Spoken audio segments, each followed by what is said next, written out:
ప్రేమ, యేసుని ప్రేమ.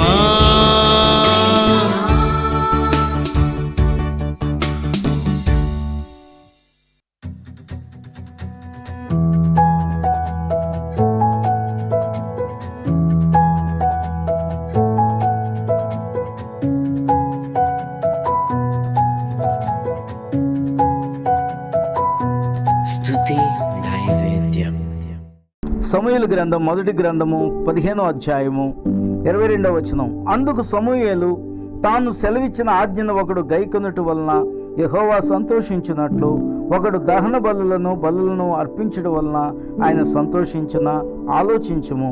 బలులు అర్పించుట కంటే ఆజ్ఞను గైకొనుటయు పొట్టేళ్లు క్రొవ్వు అర్పించుట కంటే మాట వినుటయు శ్రేష్టము. ప్రార్థన చేసుకుందాం. మహాపరిశుద్ధుడైన మా తండ్రి, నీ నామానికి మహిమను ఘనతను ఆరోపిస్తున్నాను నాయన. మరొకసారి నీ ప్రియమైన స్వరాన్ని వినటానికి ప్రజలందరూ ఆయుధపడుచుండగా నీ దాసుల్లో మీరుండి మీరే మాట్లాడమని, నా నోటికి మాటలు అందించమని, నాలుకను వశపరచుకోమని, పుటుము వేయబడిన నీ బంగారు మాటలు వచిస్తుండగా నీ పరిశుద్ధాత్మతో నన్ను నింపమని, ఈ వాక్యము చూస్తున్న ప్రజలందరికీ ఆశీర్వాదకరంగా ఉండుటకు, వారి కుటుంబ జీవితాల్లో, వారి వ్యక్తిగత జీవితాల్లో దీవెన పొందుటకు ఈ వాక్యం ద్వారా ప్రతి ఒక్క బిడ్డను సమృద్ధితో నింపమని యేసు నామమున ప్రార్థన చేయుచున్నాం తండ్రి, ఆమేన్. చూడండి, దేవుని మాట వినటమే శ్రేష్టమట. బలులు అర్పించడం కంటే దేవునికి కానుకలు ఇవ్వటం కంటే కూడా దేవుని మాటను మనం వినటమే శ్రేష్టం. అంతేగాని దేవుని మాట వినకుండా మనం ఎన్ని మంచి కార్యాలు చేసినా అవి మంచిగా అనిపించవు. దేవుడు ఏది చెప్తాడో అది చేయటమే మన విధిగా మనం ఉంచుకోవాలి. మన ఆలోచనలు పనికిరావండి దేవుని దగ్గర. దేవుడు ఒకరిని నాశనం చేస్తాడు. ఎందుకు నాశనం చేస్తాడు? వాళ్ళు చేసిన క్రియలను బట్టి. తన ప్రజలైన ఇశ్రాయేలీయుల మీదకి ఏ యొక్క హేతువు లేకుండా అమాలేకీయులు యుద్ధానికి వచ్చారు కాబట్టి ఆనాడే వాళ్ళని ఓడించాడు.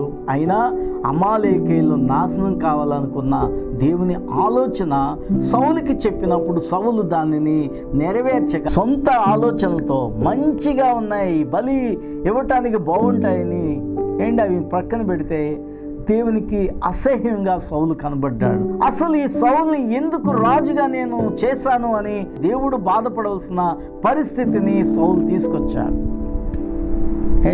అందుకని దేవుని ఆజ్ఞను పాటించడం కంటే దేవునికి ఇష్టమైనది ఏదీ లేదు కదా. కానుకలు ఇవ్వకూడదా అంటే కానుకలు ఇవ్వచ్చు, కానీ కానుకలు ఎప్పుడు ఇవ్వాలి అంటే దేవుని మాట వింటూ కానుకలు ఇవ్వాలి.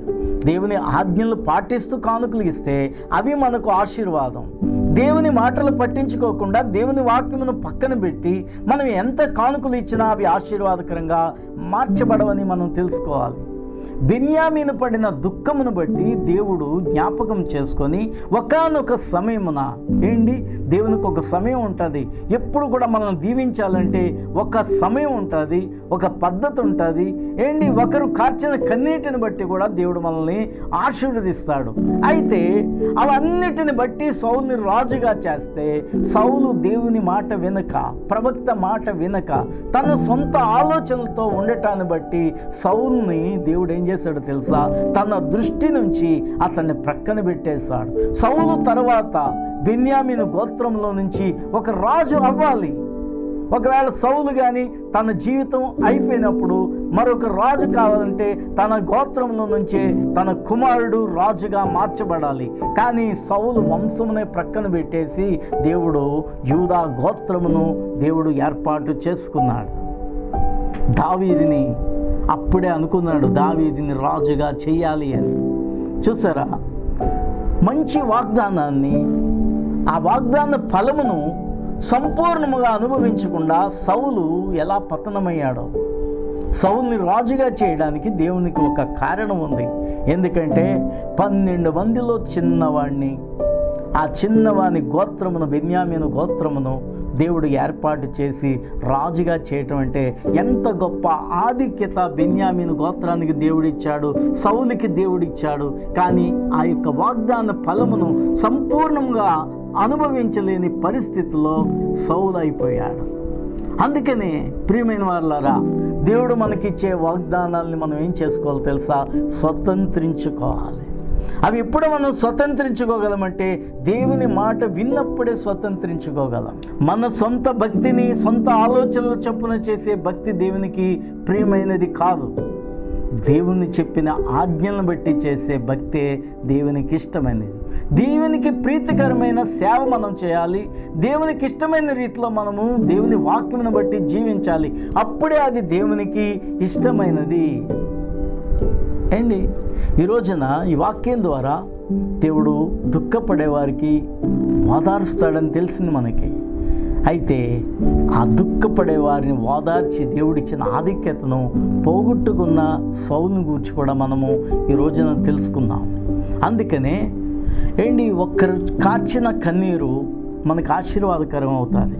అయితే దేవుడిచ్చిన ఈ ఆశీర్వాదాన్ని మనం తెలివిగా ఉపయోగించుకోవాలి. దేవుని మాట వింటూ అది కాపాడుకోవాలి. అది మనకుండే జ్ఞానం. అంతేగాని దేవుని మాటను ప్రక్కన పెడితే మనం ఆశీర్వాదాలు పొందుకోలేము. ప్రియమైన వాళ్ళారా, దేవుడు ఎవరిని దీవిస్తాడు అంటే కష్టములో ఉండేవారిని, కష్టపడేవారిని, శ్రమ పడేవారిని, అవమానాలు పొందేవారిని దేవుడు తప్పకుండా దీవిస్తాడు. వారి పిల్లల్ని కూడా దేవుడు ఆశీర్వదిస్తాడు. అందుకనే నీకు దుఃఖంగా ఉందని ఈ రోజున బాధపడవద్దు. నీ కన్నీటిని దేవుడు నాట్యంగా మార్చేస్తాడు.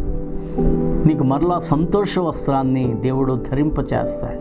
బెన్యామీను గోత్రమును దేవుడు ఏర్పాటు చేసుకోవడానికి మరొక కారణాన్ని కూడా మన బైబిల్ గ్రంథంలో చూడొచ్చు. ద్వితీయోపదేశకాండం 33వ అధ్యాయము 12వ వచనం.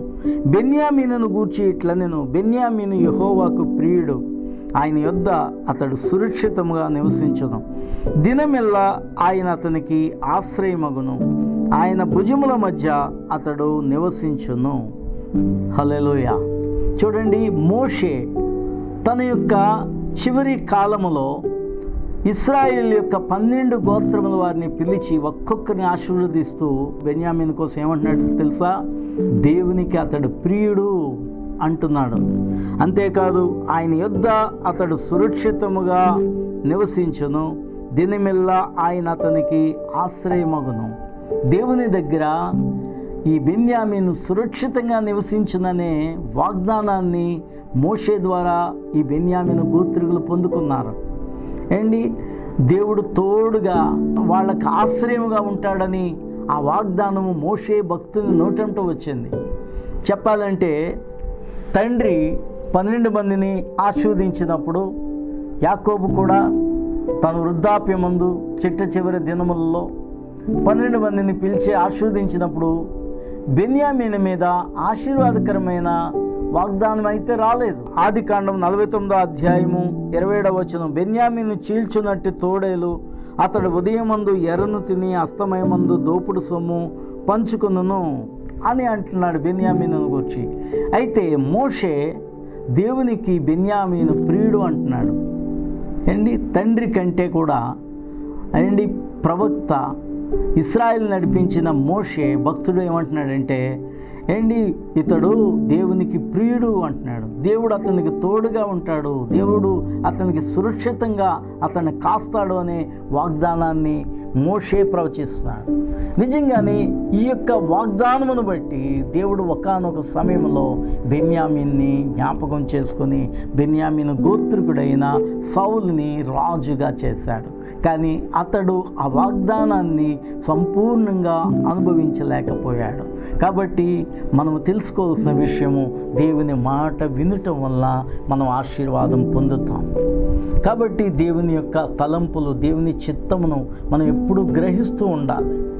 మనం ఎప్పుడు కూడా దైవ చిత్తమును బట్టి మనం నడవాలి తప్ప మన యొక్క ఉద్దేశాలను బట్టి మనం నడవటానికి వీలు లేదని ఈ గొప్ప సారాంశాన్ని ఈ రోజున దేవుడు మనందరితో మాట్లాడాడు. ఈ రోజున దేవుని చిత్తానికి నువ్వు ఒప్పుకుంటున్నావా?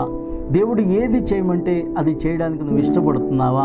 అప్పుడు నిన్ను నీ పిల్లలను కూడా ఎల్లప్పుడూ దేవుడు అభివృద్ధిలోనికి, సంపూర్ణమైన ఆశీర్వాదంలోనికి, సంపూర్ణమైన తన వాగ్దాన ఫలమును అనుభవించేటట్లుగా దేవుడు చేయగలడు. కళ్ళు మూసుకోండి, ప్రార్థన చేసుకుందాం. మహాపరిశుద్ధుడు అయిన మా తండ్రి, నీ నామానికి మహిమను ఘనతను ఆరోపిస్తున్నాం. మరొకసారి నీ ప్రియమైన స్వరము ద్వారా మా అందరితో మాట్లాడినందుకు వందనాలు ప్రభా. నిజమే తండ్రి, ఎవరో కార్చిన, మా పితరులు కార్చిన కన్నీటిని బట్టి, మా తల్లిదండ్రులు మా కోసం కార్చిన కన్నీటిని బట్టి ఇదో తండ్రి మేము ఈ రోజున రక్షింపబడ్డాం. నీ వాగ్దాన ఫలాన్ని అనుభవిస్తున్నాం. దీనిని మేము కాపాడుకునే జ్ఞానము కూడా అందరికీ దయచేయమని అడుగుచున్నాం నాయన. సహాయం చే తండ్రి, నీ వాగ్దాన ఫలమును సంపూర్ణముగా అనుభవించే భాగ్యము మా అందరికీ అనుగ్రహించండి. అట్టి జ్ఞానముతో మంచి భక్తిని చేయటానికి నీ కృప మాకు ఎల్లప్పుడూ తోడుగా ఉంచమని యేసు నామమున ప్రార్థన చేయుచున్నాం తండ్రి, ఆమేన్. రోజు పుట్టినరోజు జరుపుకుంటున్న స్తుతిని దేవుడు దీవించి ఆస్వాదించి మంచి ఆరోగ్యమును మంచి జ్ఞానాన్ని దేవుడు ఇచ్చింది కాక మరొక సంవత్సరం దయాకిరీటంగా దేవుడు ధరింపజేసినందుకు దేవునికి మహిమ చెల్లిస్తూ హ్యాపీ బర్త్డే టు యూ స్తుతి. గాడ్ బ్లెస్ యూ మా. కృపను గూర్చి పాడేదాని, కృపను పొంది సాగేదా. కృపను గూర్చి పాడేదాని, కృపను పొంది సాగేదా.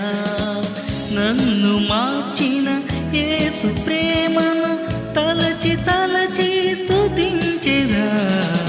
కృపను గూర్చి పాడేదాని,